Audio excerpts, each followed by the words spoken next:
Ignorance. The first distraction which prevents one from submitting to the obedience of Allah, the Exalted, is ignorance. It can be argued that it is the origin of every sin, as the one who truly knows the consequences of sins would never commit them. This refers to true beneficial knowledge, which is knowledge that is acted upon. In reality, all knowledge which is not acted on is not beneficial knowledge. The example of the one who behaves in this manner is described in the Holy Quran as a donkey which carries books of knowledge which do not benefit it. Chapter 62 Al-Jumu'ah, verse 5. And then did not take it on, did not act upon knowledge, is like that of a donkey who carries volumes of books. A person who acts on their knowledge rarely slips up and commits sins intentionally. In fact, when this occurs, it is only caused by a moment of ignorance where a person forgets to act on their knowledge, which results in them sinning. The Holy Prophet Muhammad, peace and blessings be upon him, once highlighted the seriousness of ignorance in a narration found in Jami' at-Tirmidhi, number 2322. He declared that everything in the material world is cursed except for the remembrance of Allah, the Exalted, whatever is connected to this remembrance, the scholar and the student of knowledge.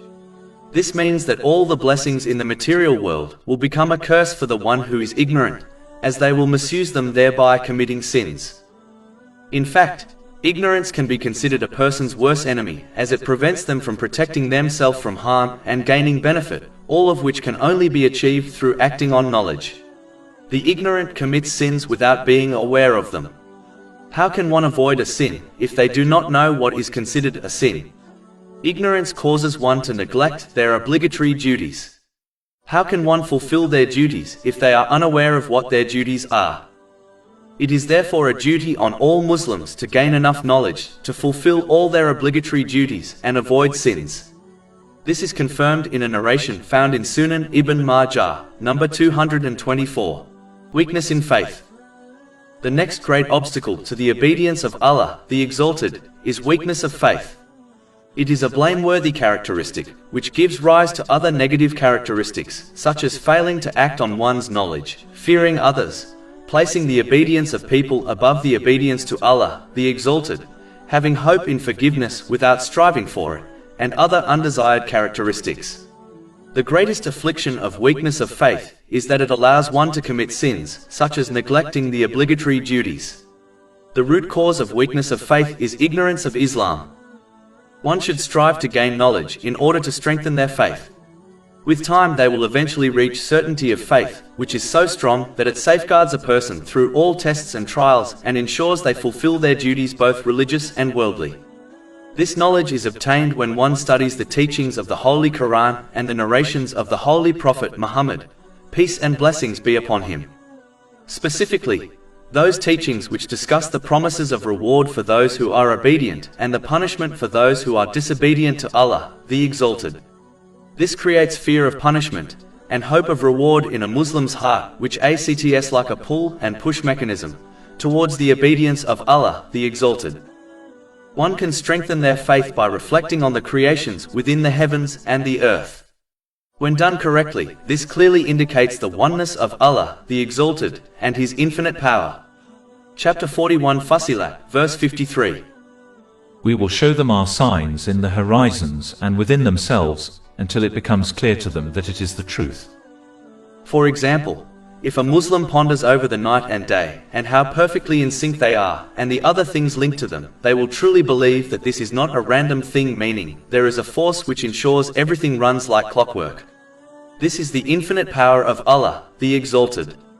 In addition, if one ponders over the perfect timing of the night and day, they will realize it clearly indicates that there is only one God, namely Allah, the Exalted.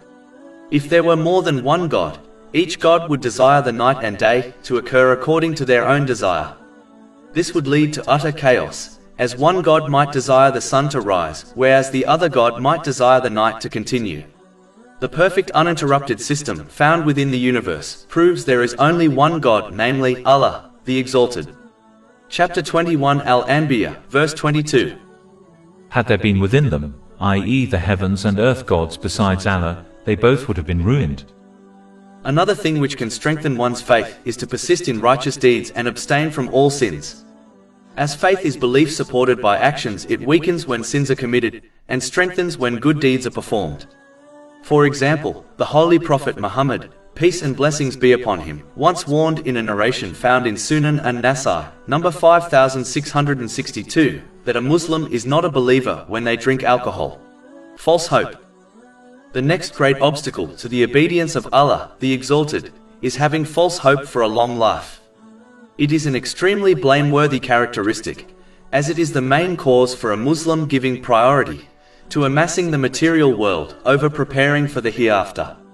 One only needs to assess their average 24-hour day and observe how much time they dedicate to the material world and how much time they dedicate to the hereafter in order to realize this truth.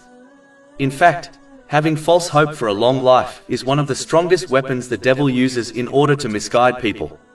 When a person believes they will live long, they delay preparing for the hereafter, falsely believing they can prepare for it in the near future. In most cases, this near future never comes, and a person passes away without adequately preparing for the hereafter. In addition, false hope for a long life causes one to delay sincere repentance and changing one's character for the better, as they believe they have much time left to do this. It encourages a person to hoard the things of this material world, such as wealth, as it convinces them they will need these things during their long life on earth. The devil scares people into thinking they must hoard wealth for their old age, as they may find no one to support them when they become physically weaker and therefore can no longer work for themselves. They forget that the same way Allah, the Exalted, took care of their provision when they were younger, He will provide for them in old age too. In fact, the provision of the creation was allocated over 50,000 years before the creation of the heavens and the earth. This is confirmed in a narration found in Sahih Muslim, number 6748. It is strange how a person will dedicate 40 years of their life saving for their retirement, which very rarely lasts longer than 20 years, but fails to prepare in the same way for the eternal hereafter. Islam does not teach Muslims to not prepare anything for the world. There is no harm in saving for the near future, as long as priority is given to the hereafter. Even though people admit they may die at any time, yet some behave as if they will live forever in this world. Even to the point that if they were given a promise of eternal life on earth, they would not be able to strive harder in order to accumulate more of the material world due to the restrictions of the day and night. How many people have passed away earlier than expected? And how many learn a lesson from this and change their behavior? In reality, one of the greatest pains a person will feel at the time of death or any other stage of the hereafter is regret for delaying their preparation for the hereafter. Chapter 63 Al-Munafiqun, verses 10 to 11. And spend in the way of Allah from what we have provided you before death approaches one of you, and he says, My Lord, if only you would delay me for a brief term so I would give charity and be of the righteous. But never will Allah delay a soul when its time has come. And Allah is aware of what you do. A person would be labeled a fool if they dedicated more time and wealth on a house which they were only going to live in for a short while, compared to a house they were planning to live in for a very long time. This is the example of giving priority to the temporal world over the eternal hereafter. Muslims should work for both the world and the hereafter, but know that death does not come to a person at a time, situation, or age known to them, but it is certain to come. Therefore, preparing for it and what it leads to should take priority over preparing for a future in this world which is not certain to occur. Unlawful earnings. The final great obstacle to the obedience of Allah, the Exalted, is earning and using unlawful wealth. This is a major sin and must be avoided at all costs. It is clear from the Holy Quran and the narrations of the Holy Prophet Muhammad, peace and blessings be upon him, that Allah, the Exalted, does not accept any righteous deed which has a foundation in the unlawful. For example, the one who earns unlawful wealth and then uses it to perform the holy pilgrimage will find that they have wasted their time, and apart from sins they have gained nothing. This attitude completely contradicts possessing the fear of Allah, the Exalted. He only accepts things from those who fear him. Chapter 5 Al-Ma'idah, verse 27. Indeed, Allah only accepts from the righteous who fear him. A narration found in Sahih Bukhari, number 1410, warns that Allah, the Exalted, only accepts lawful wealth which is spent to please Him. In fact, the Holy Prophet Muhammad, peace and blessings be upon him, clearly warned in a narration found in Sahih Muslim, number 2346, that even the supplication of the one who earns and uses unlawful wealth is rejected by Allah, the Exalted. In reality, a person only needs a little to survive in this world. It is clear from the righteous predecessors that it is possible to completely abstain from unlawful or doubtful wealth by leading a moderate life which is far from extravagance. It is obvious one only leans towards unlawful wealth because of their unnecessary desires and wishes. To conclude, it is important for Muslims to avoid the four major obstacles to the obedience of Allah, the Exalted, which have been discussed in this short book. The first step is to obtain correct Islamic knowledge from a reliable source. Then one must strive to act on it by fulfilling their obligatory duties, the traditions of the Holy Prophet Muhammad, peace and blessings be upon him, and their worldly responsibilities, all sincerely for the pleasure of Allah, the Exalted. This attitude will lead one around the obstacles to the obedience of Allah, the Exalted, and safely guide them to the gates of paradise. Over 400 free ebooks, audiobooks, infographics, podcasts and blogs available on our website, www.shakepod.com.